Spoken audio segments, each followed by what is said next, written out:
Nerd Rage Renegades.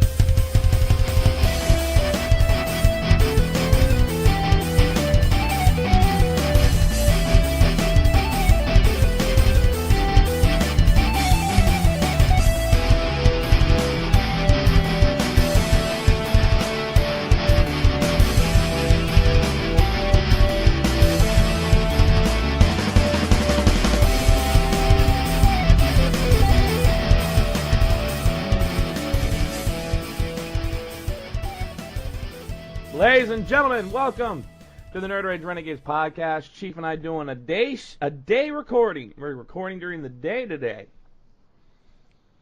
As he pulls. Yeah, unusual. Well, it's not that unusual. We've done it's a Monday. We can do that. I just woke up from a nap. Much needed nap after a long free comic book day weekend.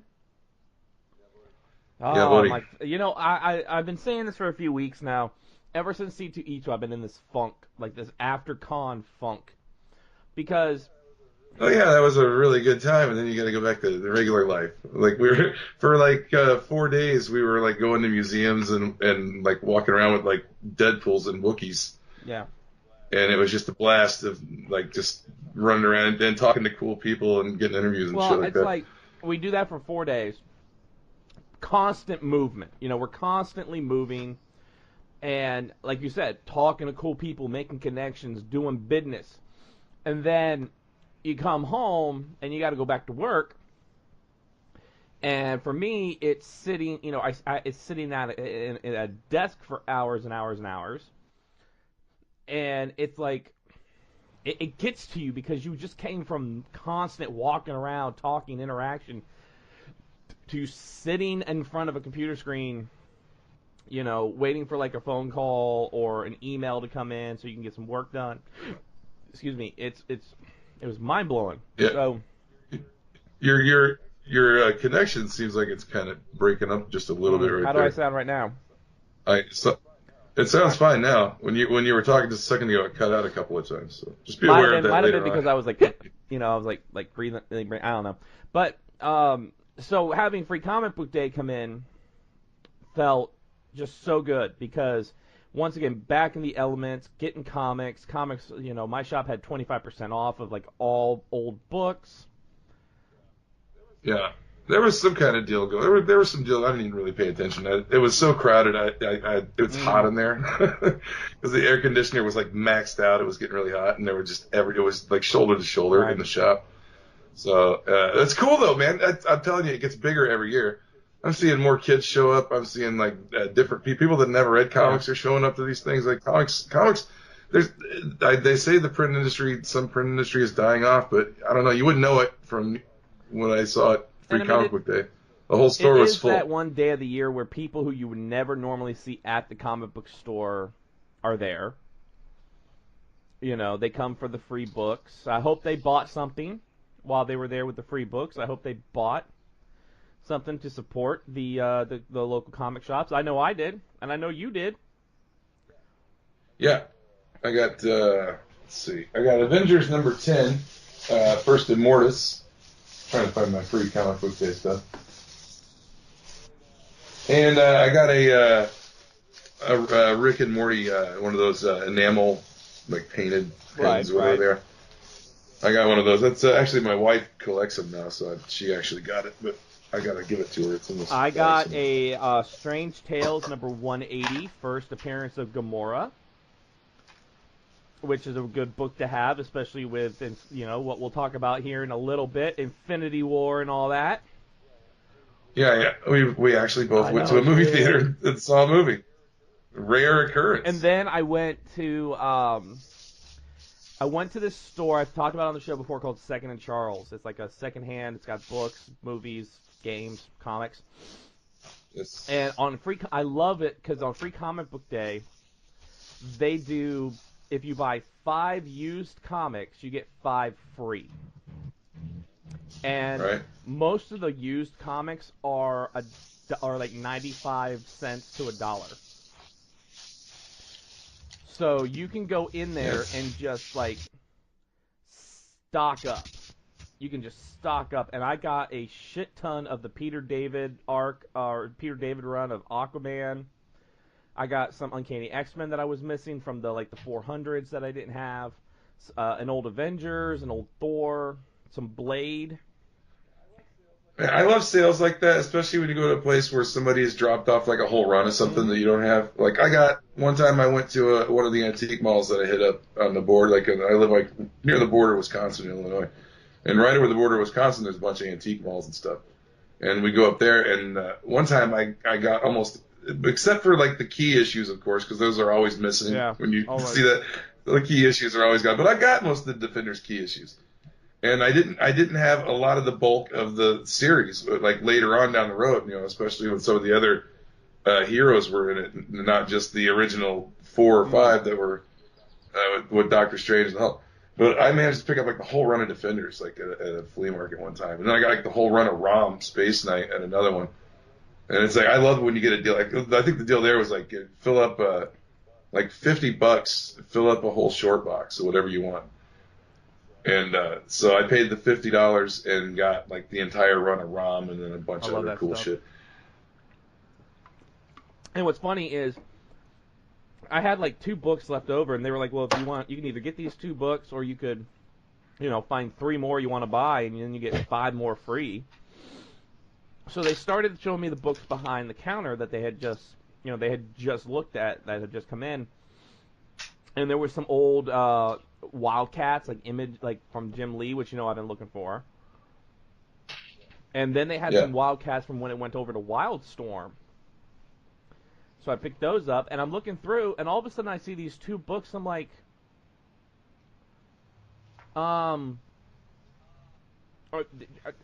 are you putting these over in the used, bin for $1 and stuff? They're like, well, most of these, all these comics are going to go over there. I'm like, you understand this is first cameo and first appearance of Apocalypse, right? And they were like, what? I'm like, yeah, this is first cameo and first appearance of Apocalypse. They were like, we didn't know that. I'm like, yeah, you're lucky I already have them, or otherwise I would have scammed your asses and took them. Well, I went and I looked. They have these glass cases for the expensive stuff, and they had a Super Nintendo game there, and it was supposed to be Revenge of the Joker for Super Nintendo. And I'm looking at it, I'm like, wait a minute, that why is a game that came out in the early 90s have a 2000s picture of the Joker on it, right? I'm like, I called the lady over. I'm like, she's like, you want to see something of the case? I'm like, no, but do you guys normally buy and then sell reproduction carts for $50? She goes, what? I said, that's a reproduction cart. That's not the real game. That's a repro cart. She's like, what? We're not supposed to buy reproduction carts. I'm like, well, you got one in the case right there. So she got on the thing with the manager, and the manager was like, yeah, I wasn't here that day, and the guy running the buyback bought a repro card. Now he's like, I'm pissed off. I don't know what to do with it. I'm like, well, he put it in the case for $50. That thing, you can get that for $10 a top. $10. It's a repro card. So, but other than that, great comic book weekend. Read a lot of Marvel because I've been trying to catch up on Marvel. Caught up on GTA.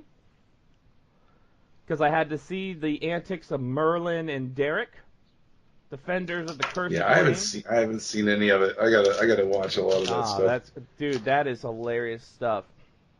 I love it because everybody on the server gets into it with them. They're sitting there and they're battling, and it's real Dungeons and Dragons battling. It's like, all right, you roll what you want to do. Do you want to move, cast a spell, or attack? So they roll the dice, and then Milton's like, all right, now I roll to see if I resist it, and he rolls like, okay, now you roll to see how much damage you do. Yeah, I watched I don't remember, it was the first or second one that he did when he was just by himself and he was laying on the ground and he got hurt somehow. I didn't see how he got hurt, but I turned it on and it was live, and he had the ambulance, the paramedics were there and the cops, and they were all standing around him. He was trying to get a ride along with the cops while he's laying there dying on the ground. And he's like, okay, officer, you roll. And he's like, if you get better than 17, I get a ride along. And the cop and he had like the dice rolling Yeah. sound, and he would play it, and they would act like they rolled, and they were all playing D&D for his life and for ride-alongs. The characters are. Excuse me, I'm eating because I just woke up from a nap. And he's like a bear. It's got a forage. Crawls out of I gotta bed. forage. I gotta wipe Forages. my ass with a rabbit. You know. But no, I mean, as far as the comedy side goes, that is really the funny shit that's been going on. I found a channel on YouTube this past week called GTA Fails, and he made whoever runs this channel, and I guess the family doesn't care. I've heard they don't care because he doesn't make like any money off of these videos or something. He takes like the best clips from like that previous day of the family RP, and puts them all together in one video. So it's like a 20 to 30 minute video. But you'll get everything from Granny to Selvig to Penta. They've had, I mean, in past episodes they've had when Djibouti stole the transport truck for the prison. That was great. They've had, and then Bill did it like the next day. They've had stuff with Bill. They'll have stuff with all the different characters, you know, in like Secura and things like that. I've got to watch Bill as in Conan Exiles. No pants. I watched when you told me about it. I went right to it and started. I watched like 5 minutes of it, and it just looked funny.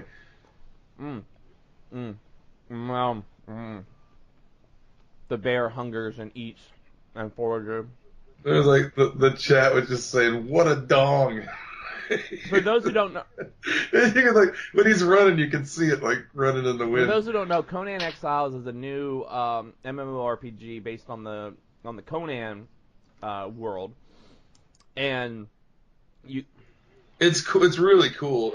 Besides the realistic genitalia, it so looks you really actually cool. have realistic genitalia in this game, and you can choose the size of your dong.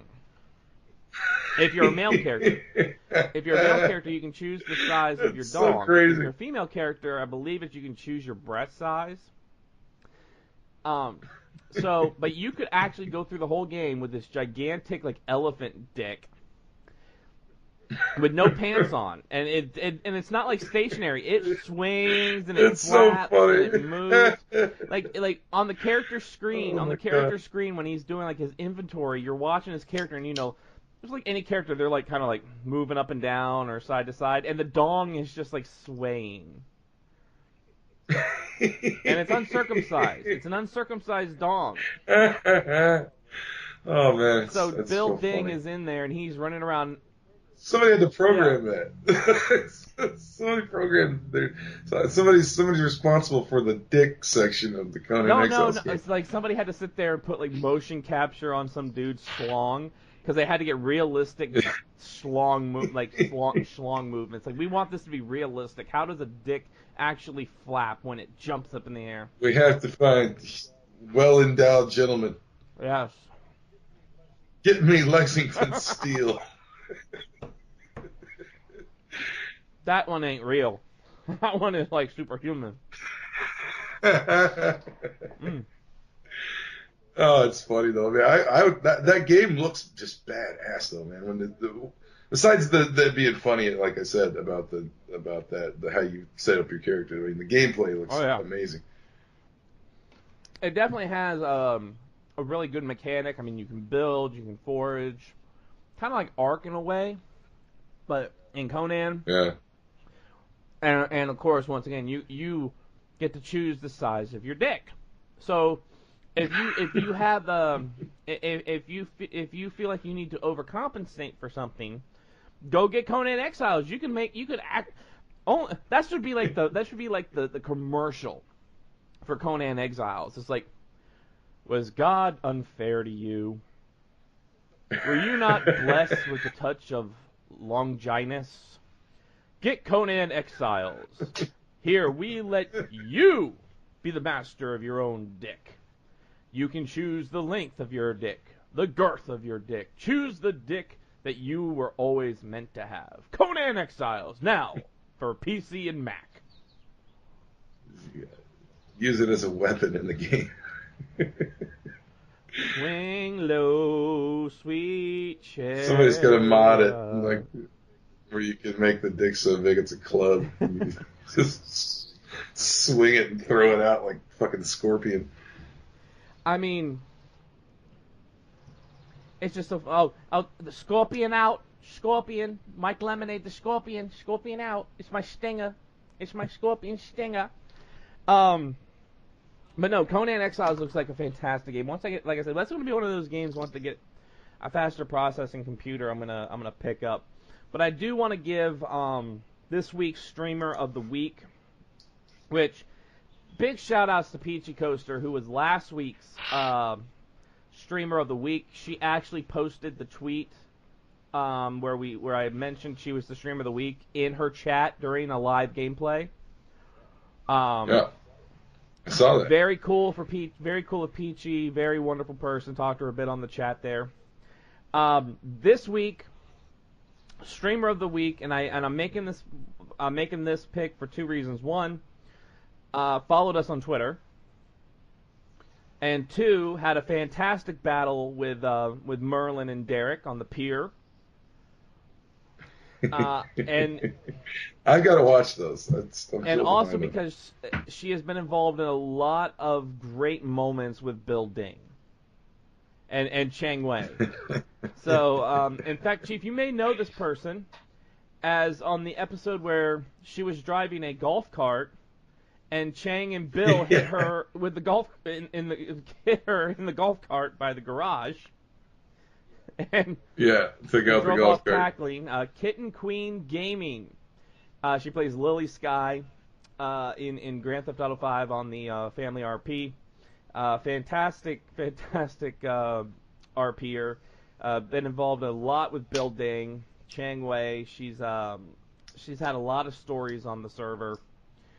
But Kitten Queen Gaming. Go to Twitch.com. Go to Twitch TV. Get Kitten Queen Gaming. Show her some love. Hit her up on there. She is also affectionately known by another name given to her by Bill Ding. She is the bubblegum bitch. Yeah, that's her and Bill seem to clash immediately every time they come in contact. So make sure you go show her some love and affection. Give her some Bill Ding highs. Give her some wet grainy kisses, as Disby likes to say. Ask her if she likes to, I've already told her she can now live deliciously. So, that's our stream of the week. Another bit of little information before we get into the big topic of the day is I finally have a working Sega CD, Chief. Yeah, I saw the picture. I used to have one of those a long time ago. So, I never liked it, though. I never liked any of the games. I'd played I had a couple games for it, and they were both lame, and one was the one that came with it. I think I can't even remember what the other. Sewer Shark. Yeah, that's. I think that's it. And then that one was lame, and so I always just went back to playing Sonic on Genesis. Well, it's like this is lame. Other than the Sega Nomad, which is a handheld, but as far as the consoles, this was the last one I needed. A game shop in Carytown, Virginia, who I haven't been to this shop in maybe a year, 2 years. Called me because I was still on the wish list for it and said we have one.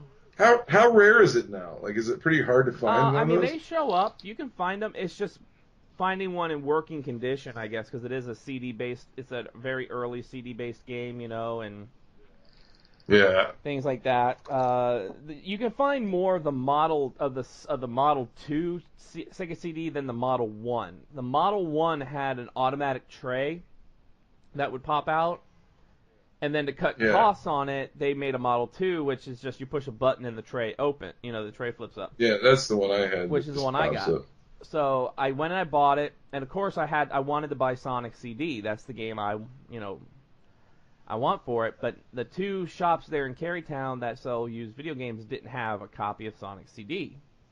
And I'm like, well, I want a Sega CD game to play on my Sega CD. I don't want to just take it home and not have something to play on it. And I'm looking at the games both places had. It's like Sewer Shark, like or Madden. Yeah, that's what I want. I want Madden. But one shop. I never played them. I didn't even know any of those games. There wasn't very many games out for it when I first got it. There was only a few out at the time, and I thought it was just lame. Well, I ended up picking up Rise of the Dragon. This, Chief, is a neo-noir, like Blade Runner type game. Really? But it's more. It's like it's a point and click game, but all the animation is like comic books. It's like a comic book with the voices of Leonardo, Cam Clark. Leonardo voices Blade, the main character in this. So let me read this to you. Rise of the Dragon. In a world gone mad, the year 2053, the city, Los Angeles. Amid the foul air and dark, dangerous streets, a dragon rises from the ashes of legend. Many fear him. Many fall before him. Only one will risk all to destroy him. And that one is you, Blade Hunter, Private Investigator. Blade Hunter. Blade Hunter. What a name. Private Investigator. As Blade, you must unlock the dragon's deadly secrets while battling his gang of hired muscle. Fight. Steel, rip Fight rock. with fists and weapons. Follow clues. Interrogate CD informants. Use your each and wits to bring down the dragon and save the city from his evil abominations.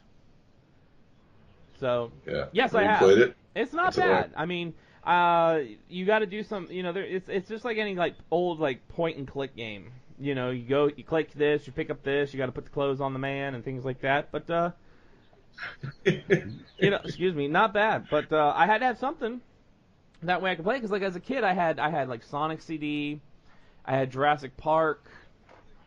Is it glitchy? Is it glitchy at all, or is it just pretty good? It was pretty smooth. But as a kid, I had Sonic CD, Jurassic Park. I had this one game which was like a strategy RPG. I had Heimdall, which is like it was like a port from like an old DOS game. Idris Elba came with it. Open the Rainbow Bridge. Bifrost. But no, so I got that now. So I am happy as a pig in shit because I now have my a working Sega CD. So now all it is a faster processing computer, and this will all be going online so people can watch me play.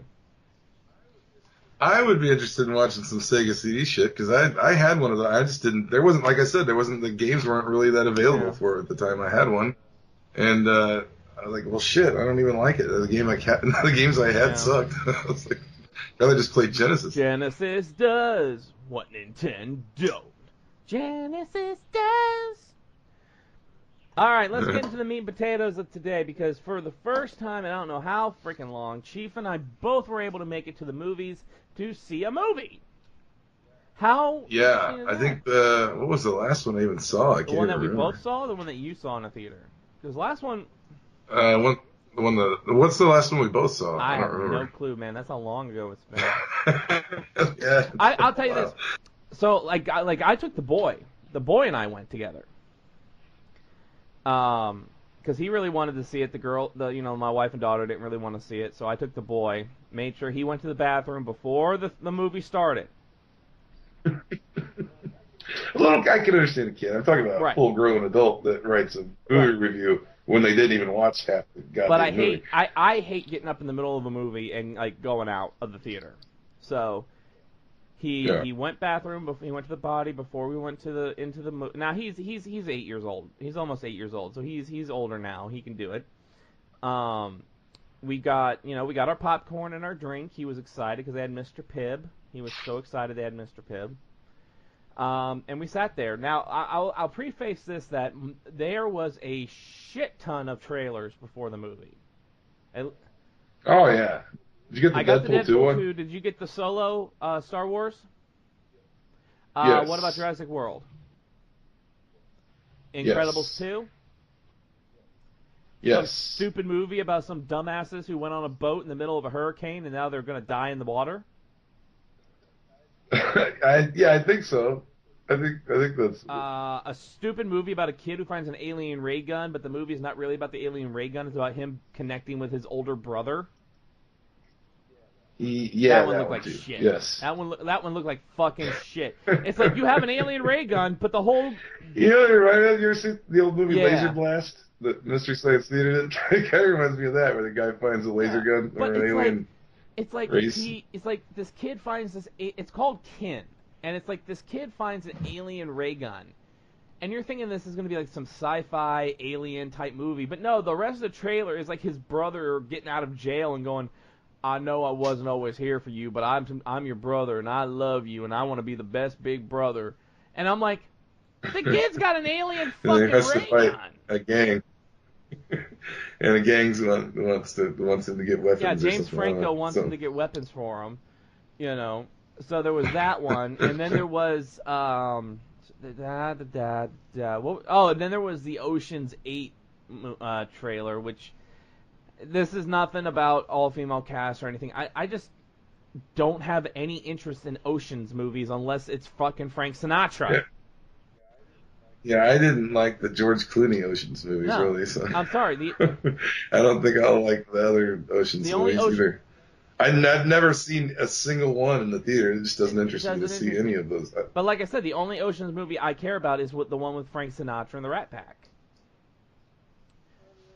Well, I mean, it's just something about the original of everything. I was like, I can't think of a movie I've seen rebooted that has been better than the original one that made him reboot it in the first place. I mean, now I will admit the only thing that I did like about the Ocean's 8 movie was Anne Hathaway, because that's my boo. That's my fantasy wife. I love her to death. Why won't she return my calls? We're made for each other, Anne. Just don't get the law involved. I was there for Princess Diaries, Anne. I was there for Ella Enchanted. I helped make you a star. Jeez. This took a dark turn. You remember the patriarchy? You want to say? You want me to tell you I can do whatever I want, Dad? You're not my father. I'm pregnant with your baby, Dazzler. I'm sorry, where were we? I blacked out for a second. It made the connection go bad. Some kind of psychic rage came out, affected the connection. That's what we do. That's what we do. So, and then there was the trailer for Tom Cruise needs more money, so he makes another Mission Impossible movie. Yeah, I don't know, man. He's looking kind of old to be hanging off helicopters. Yeah, they all looking old. So after all of that and a car commercial, finally the movie starts. And I'm going to preface this that I was in a movie theater, and my wife hates that I use this term now, but I was in the movie theater with a bunch of normies. She's like, is that even a term? When did you start saying normie? I'm like, pretty much when I started hearing Milton say it on the frickin' stream. And my son was getting pissed off because the girls in front of him and behind him were texting on their phones the entire fucking movie. My son went off. He was getting pissed off. He's like, all I'm hearing is this click, click, click, click, click of their nails on the fucking screen. You know, if you're gonna come to a movie, come watch the movie. Why are you in there with your goddamn phones freaking texting the whole 2.5 hours of fucking texting? 2 hours 40 minutes by my count, and also, why? That's like $20 a ticket or something. Like, why are you paying that much to text when you can do that at home? Which big props to my movie theater. They gave me military discount. Hey, all right. Because I showed them my VA card, they gave me military discount. But I was smiling from ear to ear from like beginning to end of this film. Yes. The Stan Lee cameo in this one was the best by far, I think, of all the movies. Yes. Because he more or less tells it like it is in the Marvel Universe for regular people. When he's like, hey, haven't you kids ever seen a spaceship before? Yeah. And he's driving just as a normal, everyday thing for him. It's an old guy who lives in New York, seen it all. But that was really cool. It felt like one of the comic books, like the unified Marvel universe for the first time in one of the movies, I think. What I like is that it picked up right where Ragnarok ended. Yeah. Oh yeah, you get your look at the right at the beginning. You get your first look at the Black Order, who look amazing in this film. Yeah, missing one member from what I could tell. I need to see it again. So it went by so fast. There, as far as I know, there are five original. The five original Black Order were Corvus Glaive, Supergiant, Proxima Midnight, Ebony Maw, and Black Dwarf. And then they got Black Swan later on, and who's the other one? So Black Dwarf, Corvus Glaive, Ebony Maw, Proxima Midnight, and Supergiant are the original members. That's the first version. Then Corvus Glaive's version was him and the Coven, which were three unnamed witches. Then you had Thanos. Then you had Black Swan come in, and then the Challengers version, which is the version that was currently in the Avengers No Surrender book, which was Black Dwarf, Black Swan, Corvus Glaive, Ebony Maw, Proxima Midnight, and Supergiant.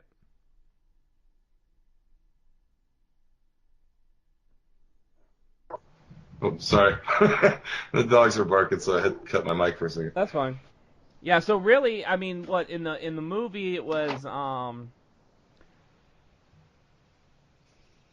in the movie you got Corvus Glaive, you got Ebony Maw, Black Dwarf, and they changed. I think they instead of him being Black Dwarf, they called him Cull Obsidian. Yeah, but they looked amazing in the movie. I mean, Ebony Maw looked freaking fantastic. I liked the kind of the changes that they I like the changes that they made from comic to movie for the characters, like Proxima Midnight's headdress that she normally wears was more like bony protrusions from her head. Yeah, they were still, like part of her body. Yeah, but still the same. Here's the thing that I I mean, speaking of that, before we go on, as far as adapting it from the comics, like we've always said on this show, it's a different. In the Marvel multiverse, it's got its own designation. The Marvel MCU has its own designation. Yeah. And everything that happens is the history writing itself as you watch it. There is no canon for these movies. They're being made now. It's a brand new storyline and its own timeline within the Marvel universe. Yeah. So I'll put this right up there. You know, spoiler alert is in effect because there is going to be spoilers in this talk. So if you haven't seen the Avengers movies, you might want to go ahead and fast forward because there are going to be spoilers coming. Yeah. Well, this will be like 2.5 weeks out too. So I mean, we're pretty safe, but just in case you haven't seen it. Yeah. So, picking up right where Ragnarok left off, I mean, it starts off... It's not like most movies where it's, like, slow and then you build to the action. This was action from the very beginning, and I'm going to say this was not an Avengers movie. This was not an Avengers movie. This was a Thanos movie. It was... This was you got to know him, like who he is. But this was more like the Thanos... this was Thanos with the Avengers as the backup, as like the supporting roles. This was more about who Thanos is, because we've caught glimpses of Thanos throughout the MCU, but nothing like what we got in this film. Well, and what a disturbing idea of fatherhood he has with the two girls. Like, he's twisting his own daughter apart, or having it done in that machine. Nebula, yeah. To get Gamora to go along with them, and so it's like he clearly prefers one daughter over the other. It's clearly favoritism. It's kind of a movie about his twisted fatherhood. Yeah. To the two girls. Well, it's his fatherhood, his sense of righteousness. his sense of what the universe should actually be. This is his story, and that's what I love about this. Is even though it's Avengers, this is Thanos' story, and it's very much everything about him and his journey with the Avengers just thrown in. But to start off with a Thanos versus Hulk fight. Yeah, that's the one I was wanting in Hickman's Infinity. I waited the whole series for the finale where the Hulk would finally be brought to Thanos, and what happens in Infinity is, well, Thanos, if he has Thanos wears a thing that gives him a, like, complete, he's covered completely in this kind of cosmic force field all around his body, so he's almost impossible to get close to. And they basically drop the Hulk on him in Infinity, and Thanos just swats the Hulk halfway around the globe with one hand, and you don't see the Hulk again. The Hulk doesn't fight him again. But in this, you finally got the slugfest between the Hulk and Thanos that I wanted in the comic. And it doesn't last very long, but I mean, it's poignant to the movie. Well, there's a reason why it happens. With the Hulk actually being scared for the first time and refusing to come out. Yeah, which led to great, which actually was, I liked it because it allowed us to have a little bit more Banner, and for Banner to have to step up and be the hero instead of the Hulk. Yeah. I enjoyed that. But it also, the fight also, remember Thanos at that point, he also had the Power Stone. So his power was also augmented because he had one of the Infinity Stones already, had the Power Stone. Yeah. But him slugging with Hulk was fantastic. I mean, the fights in this, I'll tell you, the fight scenes in this movie are fantastic, and the way that it really did feel like a comic book because it wasn't just punch, punch, punch. All the heroes used their signatures, their powers, the way you would see them using them in a comic book. You know, Doctor Strange is using magic and making portals and dropping people through portals. You know, Cap is using his Cap's punching the shit out of everybody. Yeah, power moves, man. The Peter Quill running on Doctor Strange's magic platforms he was building. Yeah. And shooting the gun, that was pretty cool. And I love how it started out when you first see the Thanos' ship gets to Earth. When they first come to New York and Spider-Man's on the school bus, it started out almost like the way a comic would. There's a disaster, and you see all the heroes kind of take notice of the disaster and come in from all the different, come in to deal with it from different angles. And that's like when you get like the special guest appearance by Spider-Man or something. Yeah. But it's kind of cool. You saw some of the heroes react to what was going on in New York, and then Spider-Man's on the bus and climbs out the window and goes. And it was kind of like how an attack on New York in the comic books would go down. And I like that the hairs on Spider-Man's arms stood up for the spider sense. Yeah. You know, I liked the first time you saw Doctor Strange and Wong in this, that Doctor Strange is going out to get food and Wong has no money. He's like, wait a minute, I have 100 rupees. They're like, how much is that? Like $1.25. You know, and then you Banner seriously have no money. And then Banner just crashes through because they're able to use, Heimdall's able to use the last bit of the Bifrost to send Banner to Earth. But there's so many different paths in this movie, but they mesh so well. Like Hulk, this is you've got Thanos' journey, but you also have Thor's journey, which is kind of it is a continuation of Ragnarok. Yeah, it's definitely if anything, it's a lot to do. Thor is the centerpiece of it, I think. As far as the heroes go. Yeah, the Thanos, they do focus a lot on Thanos and everything, but really, a lot of this has to do with Thor wanting revenge for Asgard on Thanos. Yeah, and he needs a Thanos killing weapon. Yeah, because Mjolnir was decimated by Hela in the last movie. He doesn't have it. Yeah, but all the super, and we'll get more in that in a little bit, but all the superheroes, you know, Doctor Strange's cape was working. Iron Man, and now this is what's interesting about Iron Man in this one, is he's now using the nanotech. Yeah, that was pretty cool, actually. which is an evolution. Iron Man is always evolving the armor, so that's why I kind of like that throughout all the movies. Is the armor evolves throughout every movie that he's in. Yeah, well, you got a little bit like he's with Pepper, and when he gets called up, and they're talking about he's got the little arc reactor thing he's wearing still, and they're arguing about it, and he's like saying he just wanted to be prepared, and then he ends up getting sucked into all this again. Yeah. And then he has a conversation with her where she's just kind of pissed that he's dealing with any of it. Did you know? I don't know if you noticed. I kind of noticed it a little bit that Scarlet Witch didn't have her accent like she did in past. Yeah, movies. Yeah, that was. I've seen a couple articles talking about where her accent went. And I mean that's kind of like the two things. Like she doesn't have her accent. Black Widow is a blonde now, which kind of threw people off. Yeah, I didn't mind that so much. I didn't mind it. I didn't mind it. I'm just saying it kind of throws you off a little bit when you look. I'm kind of glad she ditched the accent because I thought it didn't really sound that natural anyway. No. Kind of glad she's just. And I think she is a fantastic. I think Elizabeth Olsen is a fantastic actress. She blows her two sisters away. Blows her sisters out of the water. I like that they brought in the romance with her and Vision. That's one thing I thought was kind of cool because I mean that's a well-established relationship in Marvel Universe. Very well established. Cap is not really.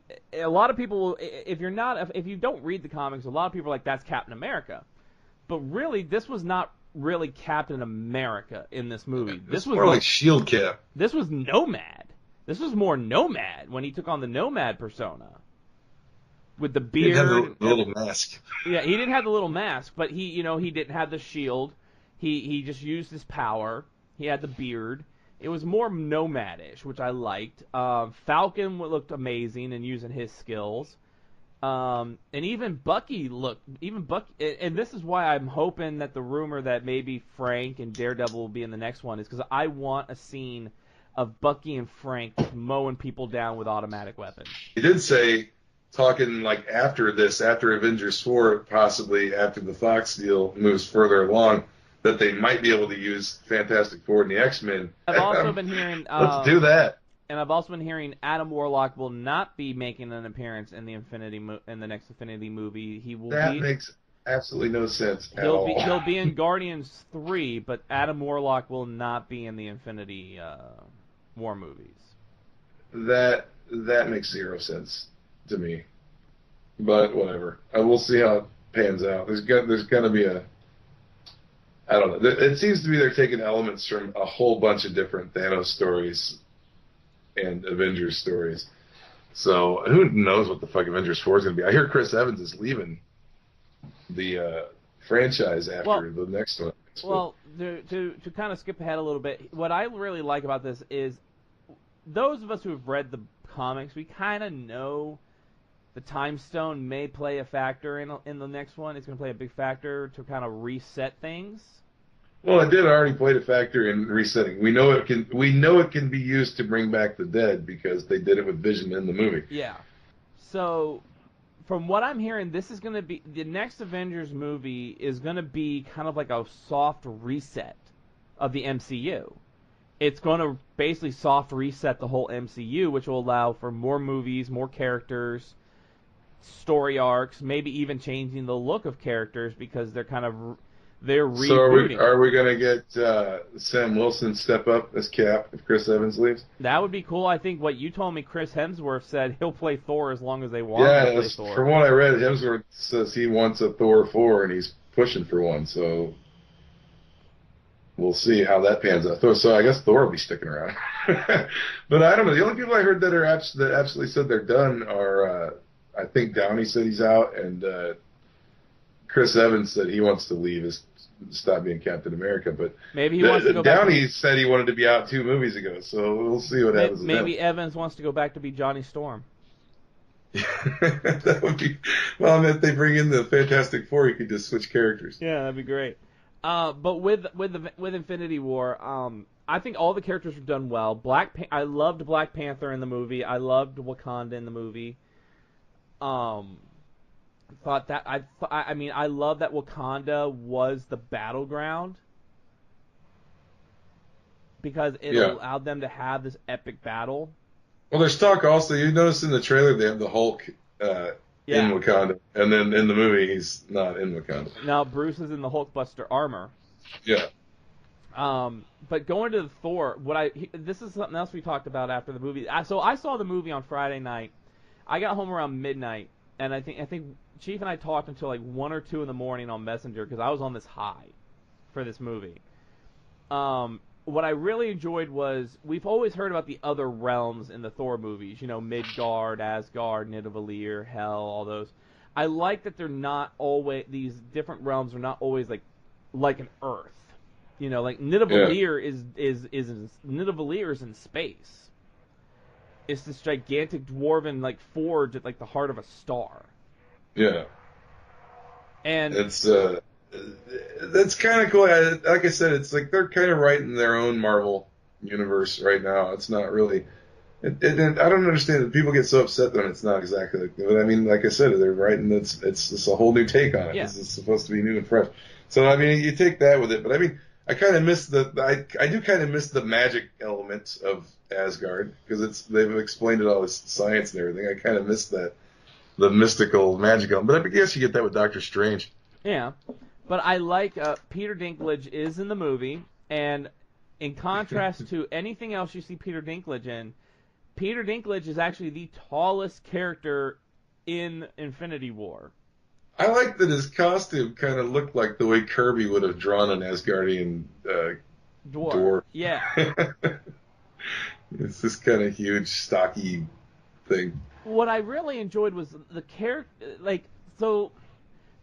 and I guess I have to, even though I liked the movie, I have to compare this to Justice League in a little bit of a way, is the character progressions in Avengers Infinity War felt very organic, where in Justice League sometimes they really didn't, you know, like character growth. But in Infinity War, like you have teenage Groot, you have the rebellious teenage Groot who's playing asteroids like the entire movie. Yeah. But when it was time to step up, teenage Groot, you saw the character development of teenage Groot because Groot ends up giving up his arm for it to become the handle of Stormbreaker. So Stormbreaker is Asgardian, and it's part of Groot. It's so weird that they've dropped all these weird little hints at Beta Ray Bill throughout the MCU, and they have yet to introduce Beta Ray Bill. He's on the side of the Grandmaster's Tower in Ragnarok, and Stormbreaker is Beta Ray Bill's hammer. Yeah, in Beta Ray Bill is Stormbreaker, and then also in the promotional stuff for Guardians, they had that little 8-bit graphics thing, and one of the characters up on the wall, like it was like a side-scroller video game, like one of the characters was Beta Ray Bill, and people were saying, "Is that a hint? You know, is he going to be in one of the Guardians movies? Is Beta Ray Bill going to show up?" It would be nice. If he showed up in the next. If they do Thor 4, it'd be nice if he showed up and Thor gave him Stormbreaker. Yeah, that maybe that's the plot. Like I said, Hemsworth said he's down for a fourth one, and he plans to play Thor till he dies, I guess. What I liked is Thor still had that comedic. He was kind of the funny Thor we got in Ragnarok.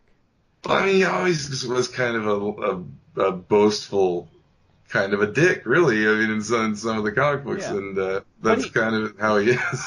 The Thor that we got in Ragnarok and this one, it's almost kind of like an amalgam of Thor and Hercules, almost in a way. Yeah, I love the Peter Quill standoff thing was kind of funny when he's like, he's talking like me. You're copying me. He's like, really, the people copying him seems to bother him because he says it to Captain America too. I see you're copying my.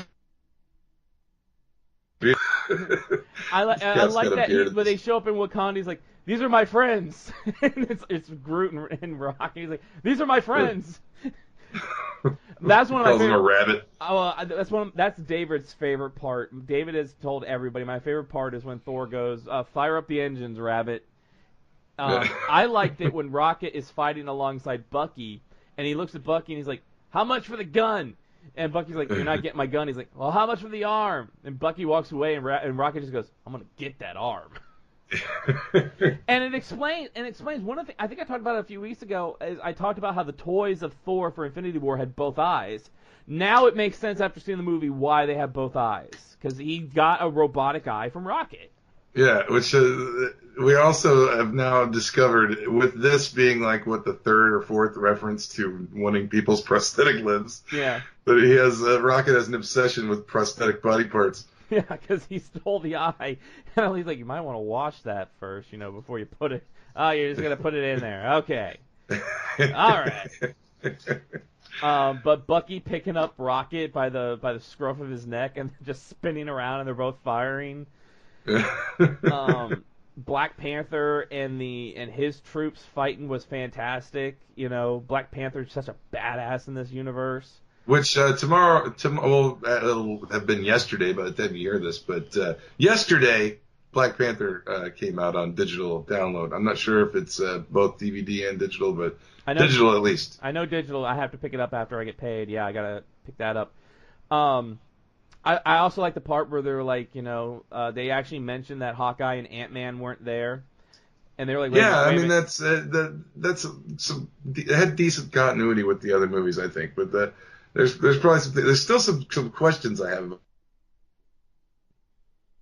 about in the movie universe, but yeah, I did like little touches like that, mentioning that Hawkeye and Ant-Man aren't around, but they got to be in the next one. Wait a minute, they're going to need everybody. We got a Spider-Man and we have an Ant-Man.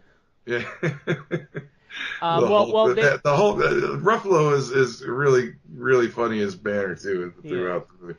Well, I mean, the Ant-Man and the Wasp is coming out, so and they have actually in the trailers for Ant-Man and Wasp, they actually have in there what was Ant-Man and Wasp doing during Infinity War. This is what they were doing, so it actually kind of it shows that there was something else going on, And to play in that Hawkeye, he has a family and all that.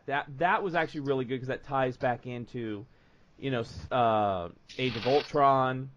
Well, it's kind of cool in a way because like when you read a book, when you're reading the comic, and they make a reference to something in a panel, and then down in the corner you got the little dialogue box that says "C issue whatever" of Cap. It's kind of like that with movies. Yeah.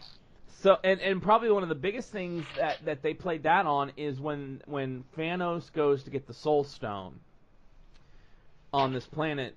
There's a creature there that shows up, and at first, when I first saw it, I thought it was Death, because knowing the comic books, and knowing Thanos, seeing a floating, ragged, hooded creature, it just makes sense to you as a comic book reader. That's Death. Because Thanos has such a relationship with Death.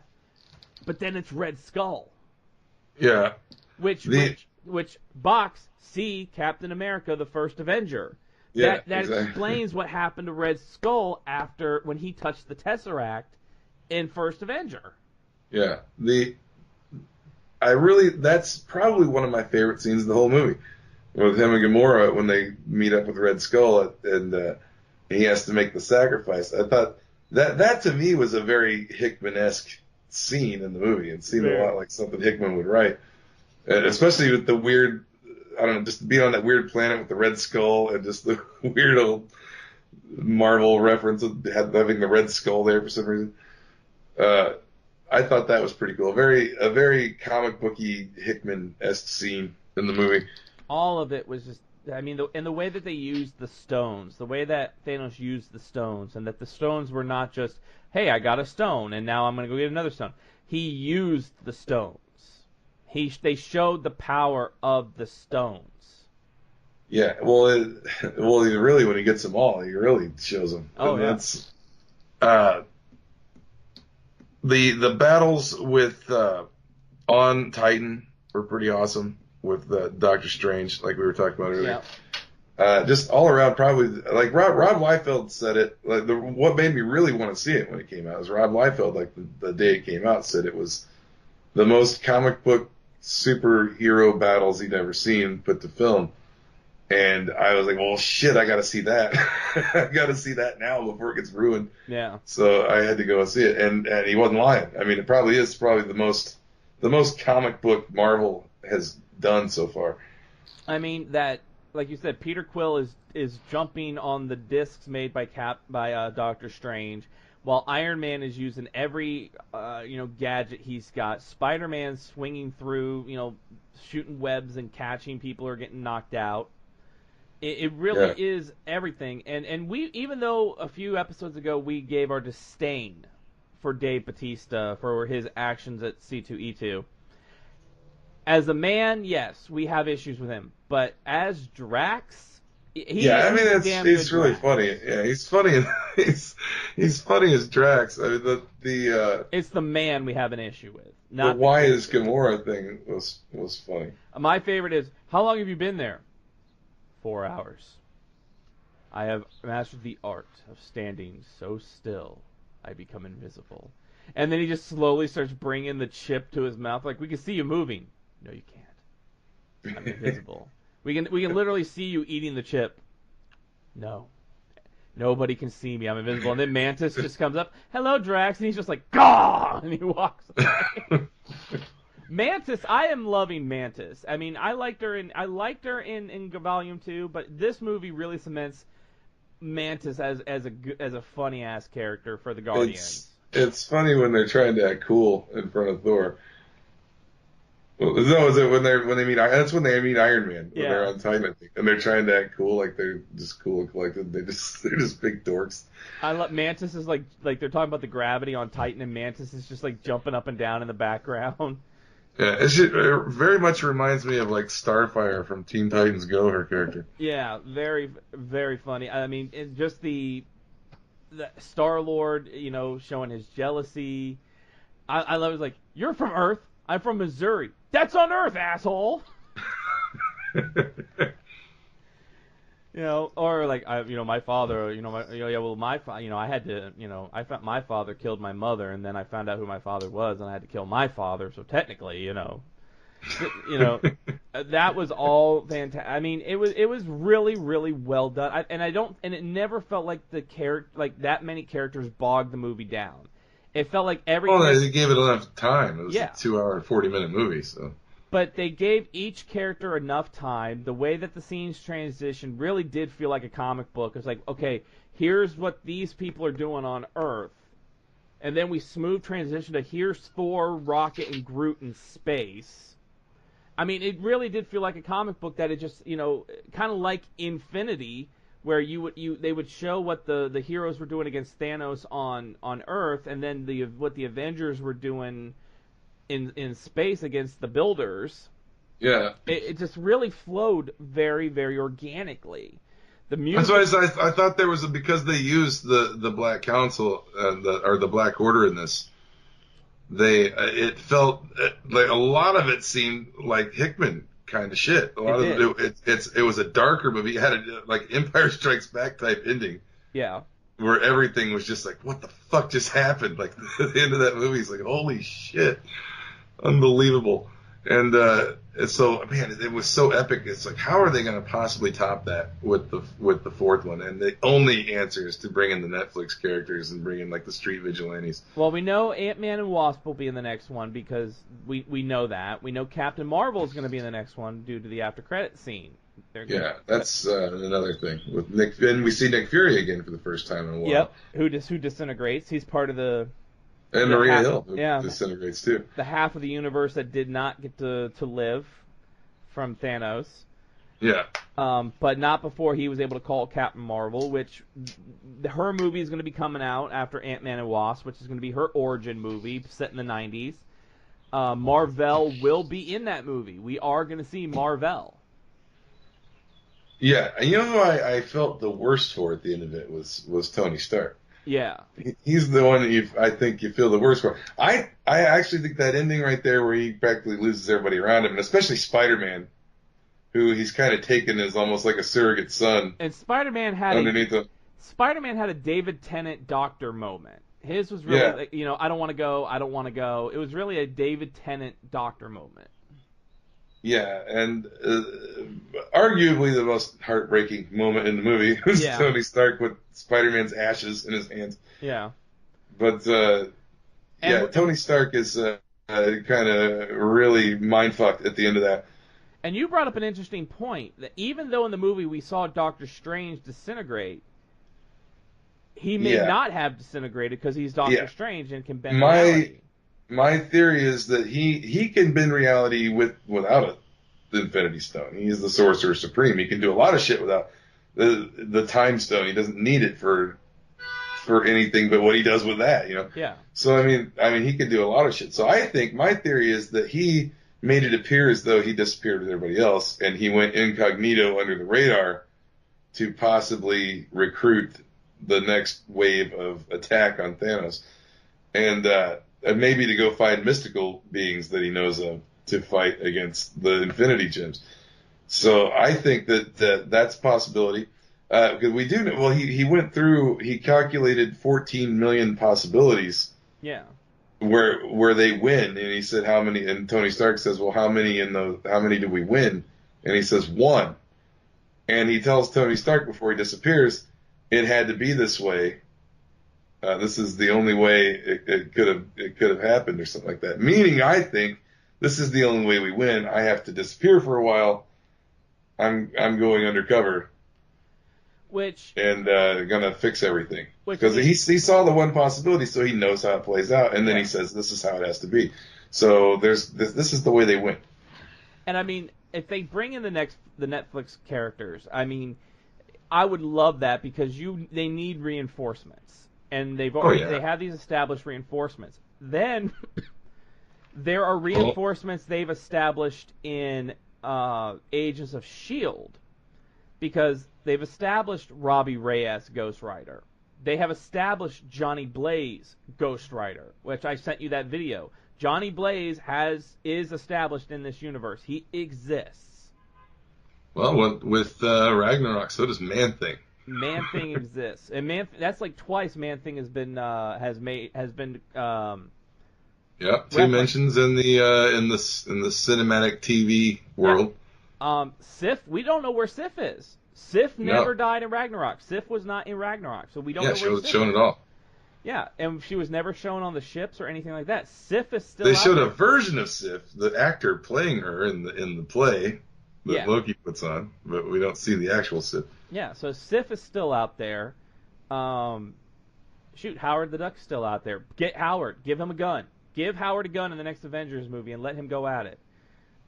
There's so many characters, Luke Cage, Daredevil, whatever. If you don't have a Hulk, Luke Cage is pretty good. Yeah, if you don't have a Hulk, Luke Cage is damn good.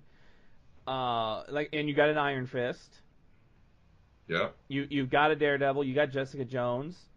Elektra. You've got Elektra.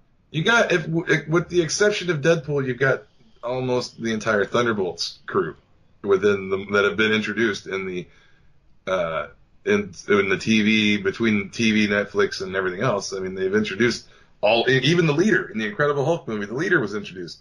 Yeah. So I mean, we get everybody but Deadpool, and if the Fox deal goes through early, who knows?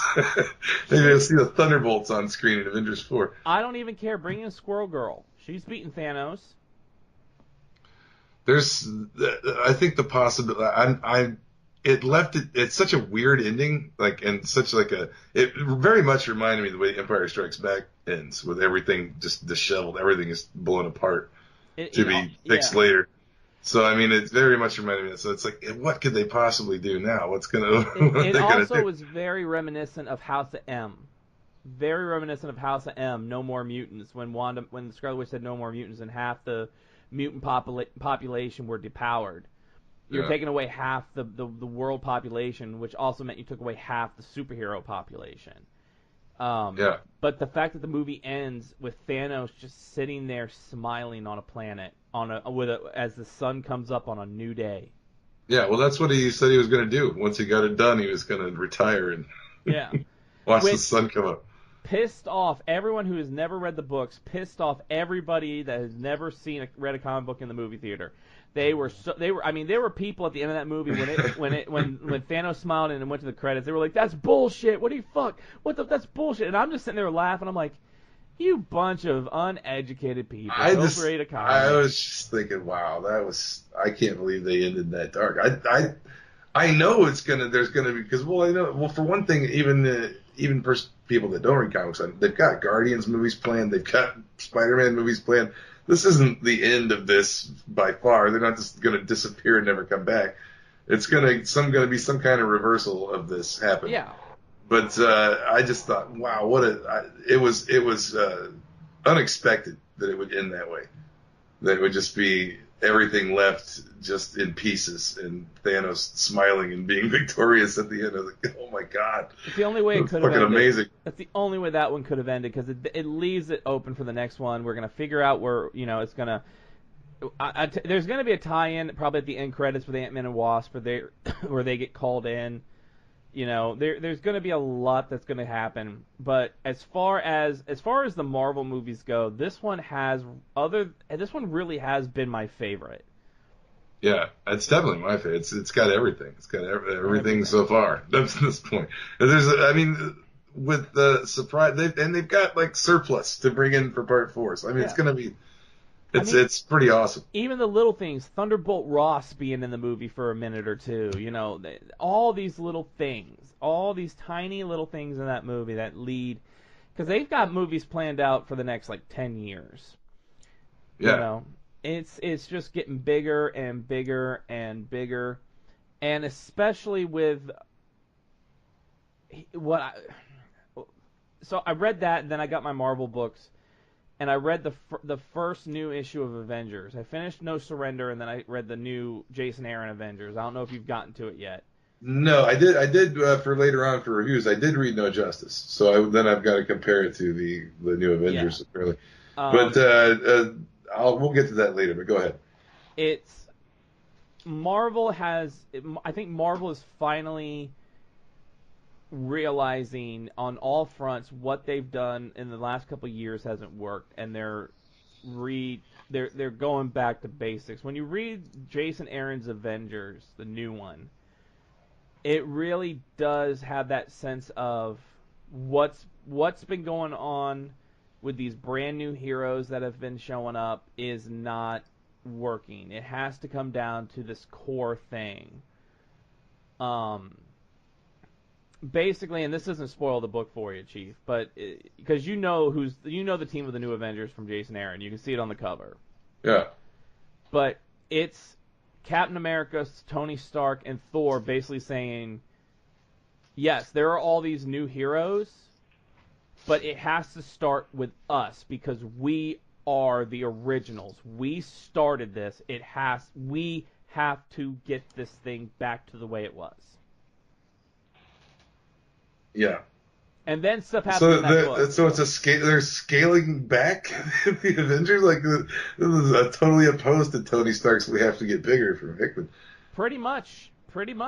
They are. And if you look at that team, it has its core people. You have Captain America, you have Thor, you have Tony Stark, you have a Hulk. It's in there. But there's more to it in that book. Jason Aaron's got something big going on. Jason Aaron is starting something huge in that book.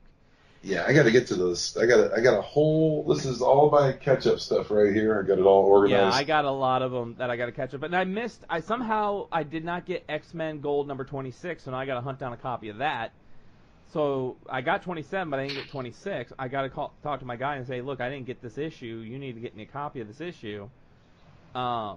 I was very relieved that I was able to get a copy of Avengers 1 because like I said, I hate when they do these reboots. Yeah. Nothing against the creators, but whoever is setting up these reboots, whoever's in charge over Marvel, that reboots the books every twice a goddamn year, you're screwing up my sublist every time you do it because the computer kicks out the title whenever it reboots to a number 1 or something. So then I no longer get that title. So luckily, I thought it would have been in my box. It wasn't. Luckily, they had some copies left, and I was able to get one and put it on my list again. But Marvel, stop with the reboots. Stop with the renumbering shit. Yeah. You're just screwing up my lists. But if you have not seen Avengers Infinity War, it is worth your time to go see it if you're a comic book fan. It is an amazing, amazing movie. Like I said, I smiled from ear to ear. My son loved it. There's elements of all sorts of Thanos Infinity stuff throughout, Yeah. but definitely took a lot from Hickman's Infinity with the Black Order, and just fucking good movie. I thought, man, good superhero movie. God, it was so good, and I'm happy because I was able to go to the theater and enjoy it in the theater. You know, my son has now wants to go see My son wants me to take him this month to go see Solo. You know what? I think it looks Solo. good, man. I think it looks good, dude. After seeing like the little TV spots weren't selling me, but after seeing the full scale trailer in the theater, I was like, you know what? Yes, I gotta see this. Yeah, I didn't think I could get past the guy's face being just totally off from Harrison Ford, but when you see him actually in the trailer, it looks a little more like a younger Han Solo. He does look a little. I think I can get past it for the movie. It looks good. And Donald Glover, I swear, Donald Glover as a young Lando is to me, just from the trailer, spot on. Yeah, I put it on Twitter the other day that I want to see this movie, and I'm not gonna lie, I mostly want to see Lando. I want to see it mostly for Lando. I mean the Han Solo guy, fine. I'm getting over the face, but I mean the Lando looks dead on, and I want to see some early Lando stories. Especially with us not getting any Lando in the new Star Wars.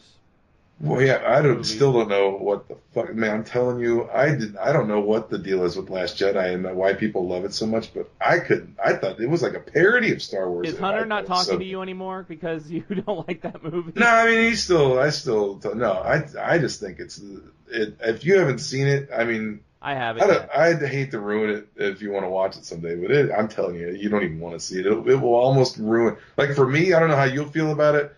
But for me, it almost just ruined Star Wars for me, just the way they took Luke out in it. I thought that was just such a lame, Here's my biggest stupid thing. way. Here's my thing about those movies is having read so much of the extended universe with the books. Before these movies ever came out, reading the books, the extended universe books, and all the things that went on with Luke and Han and the twins and everything, from Chewie getting killed to Han going into an alcoholic depression because Chewie died. I mean, all that stuff, and then seeing that completely wiped out, these new movies coming in, and characters dying, not how I envision them dying, kind of going out bullshit ways.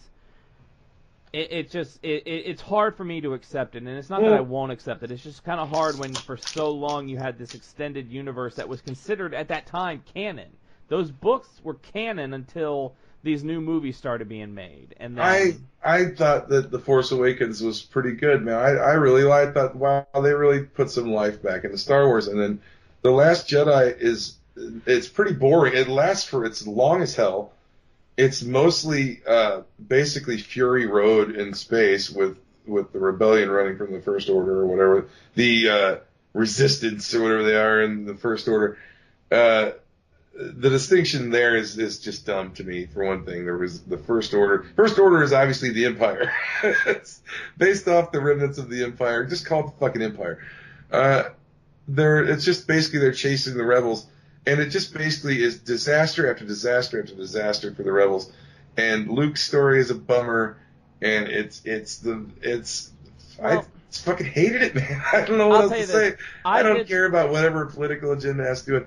I watched it. It just was way too long and boring, and nothing really happens. And they took Luke out like a chump. And it didn't make it a lot of stupid shit. And it wasn't Star Wars to me. It sucked. Well, I liked Force Awakens. I liked Force Awakens. But where it really started going downhill for me was Rogue One. And so many people were like, oh, Rogue One is so good. Rogue One is amazing. Probably one of the best Star Wars movies they ever made. I'm sitting there to me, it was like, but I'm telling you, it's 100 times better than Last Jedi. Right, it blows it out of the water. Well, first of all, I sat there with Rogue One. I said, first of all, I already know how it ends. I already know how it ends. Since 1978. Since 1978, we knew how this was going to end. You gave me no background on a lot of these characters. You gave me no reason to like any of these characters or to feel for these characters or anything like that. So I did not give a shit about JSO or whatever her name is. Honestly, everybody's like, oh, she's such a great character. No, she wasn't. She was a dumbass bitch throughout the whole fucking movie. The only good part of that movie was Darth Vader showing up and kicking fucking ass. Yeah, that's like that was kind of cool. You saw Darth Vader's palace too. You saw where he lived. You saw Darth Vader's house for the first time. But everything else in that movie, none of the characters resonated. I didn't care about any of the characters. You know, was the one character a Jedi who's been hiding out all these years? You know, it's like it just didn't. I didn't like it. Do you think that what Hamill said holds some weight? I'm kind of coming around to what Hamill said. I don't think Hamill really means it. I think Hamill's still pissed that he had to do what he did. Uh-huh. But he said that he thinks that these movies aren't. These are being made for a younger generation and to their political sensibilities and all that.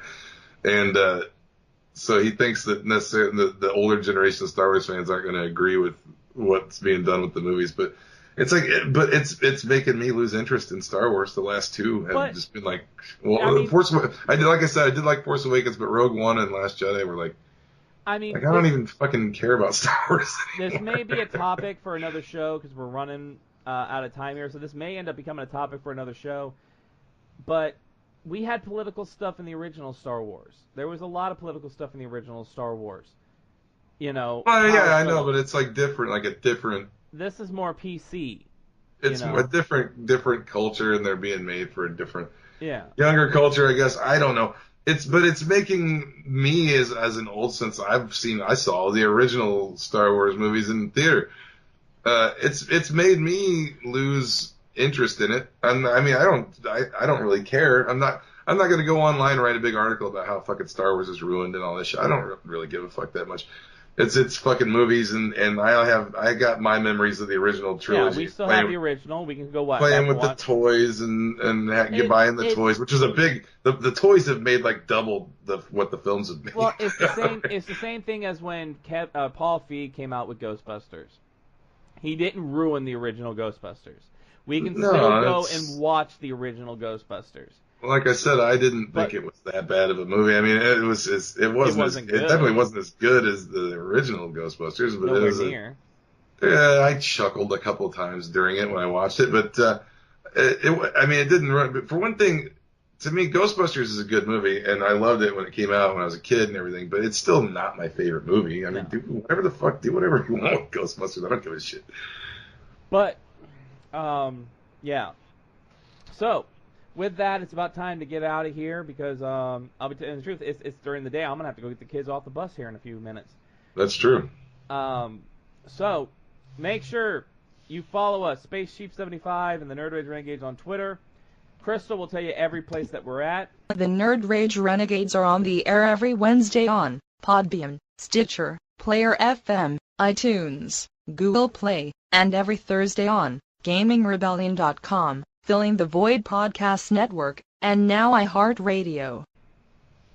We'll have more news and all that coming up soon. Some interviews are coming up. We'll keep you guys updated on that. Make sure you go check out Kitten Queen Gaming on Twitch, who's our streamer of the week. And until next time, make sure to come back. If you're listening to this on Wednesday, tomorrow, check out Renegade Reviews. We'll be talking Justice League No Justice and some other books.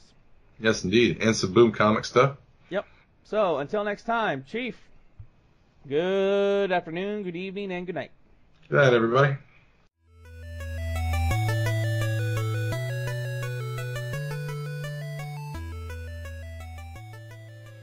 Nerd Rage Renegades.